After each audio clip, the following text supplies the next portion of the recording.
ரசிக்க ருசிக்க அப்படின்னாலே ஈஸி அண்ட் சிம்பிள் ரெசிபி தான். இன்னைக்கும் அந்த மாதிரியான ரெசிபி தான் நம்ம பார்க்க போறோம். ஒரு டிஃபன் பாக்ஸ் ரெசிபின்னு சொல்லலாம். ரொம்ப சிம்பிளா டக்குன்னு முடிஞ்சிடும்.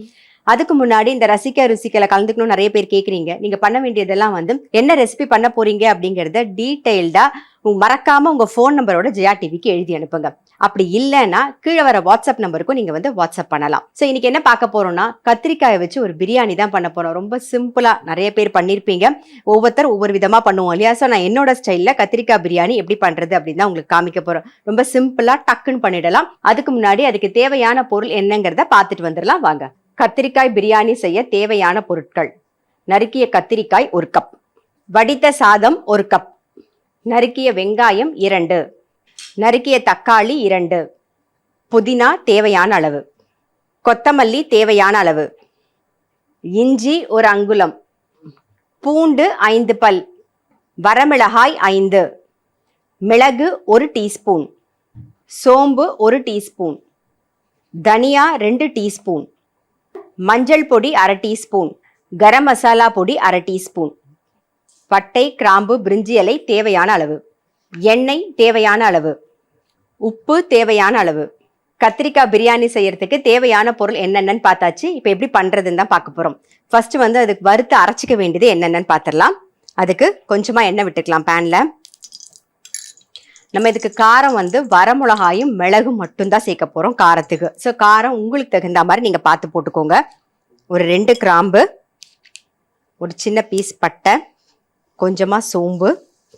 சோம்பு நம்ம அப்புறமா தாளிக்கவும் போறோம், அதனால கொஞ்சம் சோம்பு. காரத்துக்கு 5 வரமிளகா, மிளகு. அப்புறம் இது கூடவே பூண்டையும் சேர்த்துடலாம். பூண்டு ஒரு 5 பல் எடுத்திருக்கேன். இப்போ இது கூடவே இஞ்சி சேர்த்துக்கலாம். அப்புறம் ஒரு 2 டீஸ்பூன் தனியா, 2 வெங்காயம், ஒரு வெங்காயம் பொடியாக கட் பண்ணி வச்சிருக்கோம், ஒரு வெங்காயம் நீட்ட வாக்கில் கட் பண்ணி வச்சிருக்கோம். அது கத்திரிக்காய் வதக்கும் போது நீட்ட வாக்கில் இருக்கிறத வதக்க போகிறோம். இப்போ ஒரே ஒரு வெங்காயம் சேர்த்துக்கலாம். இந்த வெங்காயம் வதங்கும் போதே கொஞ்சமாக புதினாவையும் சேர்த்துருவோம்.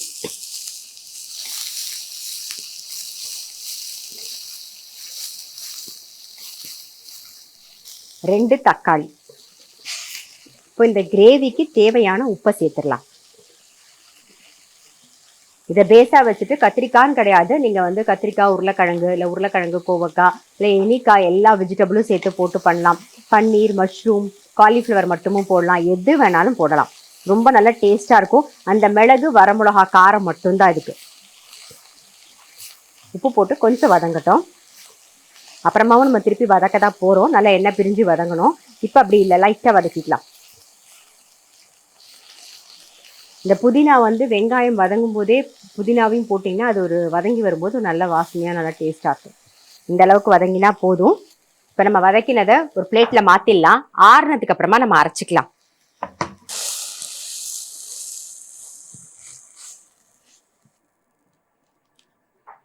இப்போ இதே கடாயிலே எண்ணெய் விட்டுக்கலாம்.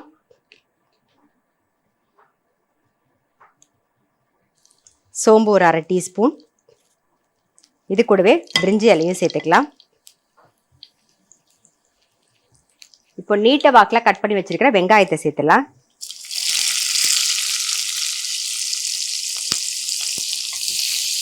வெங்காயம் லைட்டாக கண்ணாடி மாதிரி வதங்கினா போதும், ரொம்ப வதங்கணும்னு இல்லை. இது கூடவே கத்திரிக்காயும் கட் பண்ணி வச்சிருக்கோம், அதையும் சேர்த்துருவோம்.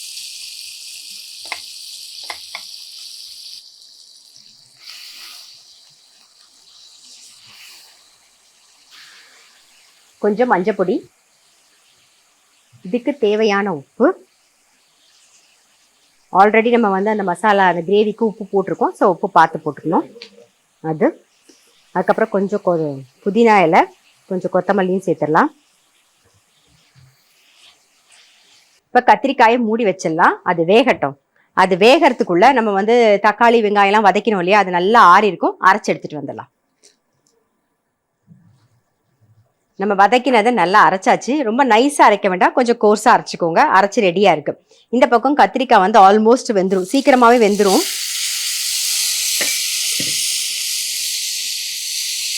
பாருங்க, 3/4 வாசி வெந்துடுது. இப்போ என்ன பண்ண போறோம்னா இந்த அரைச்ச விழுதை சேர்த்துடலாம். நல்லா மிக்ஸ் பண்ணிட்டு ஒரு 2 நிமிஷம் அப்படியே மூடி வச்சிருங்க. அப்படியே எண்ணெய் பிரிஞ்சு வரட்டும். ஒரு 2 நிமிஷம் கழிச்சு நம்ம பார்க்கலாம். நம்ம மூடி வச்சு ஒரு 2-3 நிமிஷம் ஆயிடுத்து. திறந்து பார்த்துடலாம். பாருங்க எண்ணெய் பிரிஞ்சு வந்திருக்கு. ஸோ இந்த மாதிரி எண்ணெய் பிரிஞ்சு வரணும். இப்போ நல்லா மிக்ஸ் பண்ணிவிட்டு சாதம் உதுதாக வடித்து வச்சுருக்கோம் இல்லையா, அது சேர்த்துடலாம். ஆல்ரெடி நம்ம வந்து அரைக்கும் போது உப்பு சேர்த்துருக்கோம், கத்திரிக்காய் வதக்கும் போது உப்பு சேர்த்துருக்கோம். ஸோ அதனால் இந்த சாதத்தோடு மிக்ஸ் பண்ணி நல்லா மிக்ஸ் பண்ணிட்டிங்கன்னா கரெக்டாக இருக்கும் உப்பும். இப்போ இதுக்கு முன்னாடி கொஞ்சமாக கரம் மசாலா பொடி சேர்த்துக்கலாம்.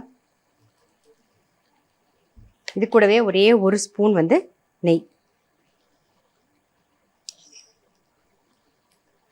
நல்லா மிக்ஸ் பண்ணிவிடுவோம். அவ்வளோதான், நம்மளுடைய கத்திரிக்காய் பிரியாணி ரெடி. நான் சொன்ன மாதிரி பேஸ் கிரேவி இதை வச்சுக்கிட்டு எந்த காய்கறி வேணாலும் போட்டு நீங்கள் பண்ணிக்கலாம். அதெல்லாம் நம்மளுடைய விருப்பம்தான்.